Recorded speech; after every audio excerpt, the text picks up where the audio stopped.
Magandang araw mga kapamoso. So panoorin natin ang video na to ngayon mga kapamoso, na ipiniliwanag po ni Dante Marcolita mga kapamoso bakit sinabi niya na wala ang West Philippine Sea.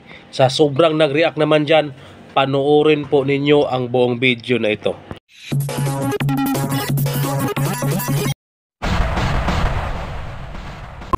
Bakit ko po sinabi na wala pong West Philippine Sea? Ang batayan po natin yan, dalawa lang.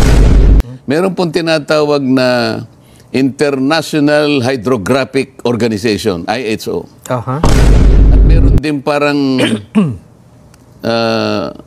Oceanography of Seas, parang ganyan. Dalawang palistahan. Kumbaga, parang encyclopedia yan. Okay. Sahin mo pareho yun, walang West Philippine Sea. Hindi nakarehistro. Ang nakarehistro lang is South China Sea. China Sea. Ngayon, bakit ko po pinipilit na gamitin yung salitang West Philippine? Para lang ipaliwanag na marami pong hindi nagkakaintindihan dito. Tama-tama sa sinasabi ko doon sa executive director, kailangan po niyong palaganapin na turuan kasi po tinatawanan tayo. Halimbawa, ginugel nung halimbawa, ano ba pinag-aawayan ng mga Pilipino tsaka na ginugel niya?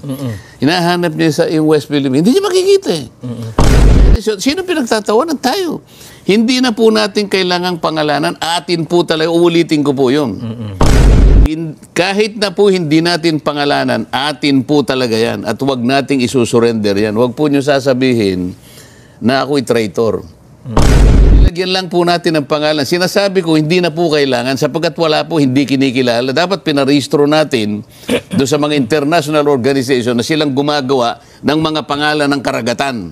May coordinates yan. Pag hinanap nila, titingnan ng coordinate, yun pala. Wala nga eh. Sino pagtatawanan tayo? Inililis ko lang na tayo pagtawanan ng ibang bansa sapagkat pinilit natin gano'n. Atin na yun eh. Sana maintindihan nila. Ito naman Commodore, anong pangalan ng Commodore na yan? Tariela. May gumawa ka, hindi man lang niya kasi inintindi yung pinagmulan ng pangyayaring ito eh. Wala po kung gusto po, sige po, yakapin natin ang West Philippines, gusto. Pero kahit wala po yun. Kahit walang pangalan. Kahit walang pangalan, atin po yun. Yun po ilalaban natin at huwag kayong papayag na yun po'y kunin sa atin. Ayan po, isakripisyo po natin ang lahat ng buhay natin sapagat atin yan.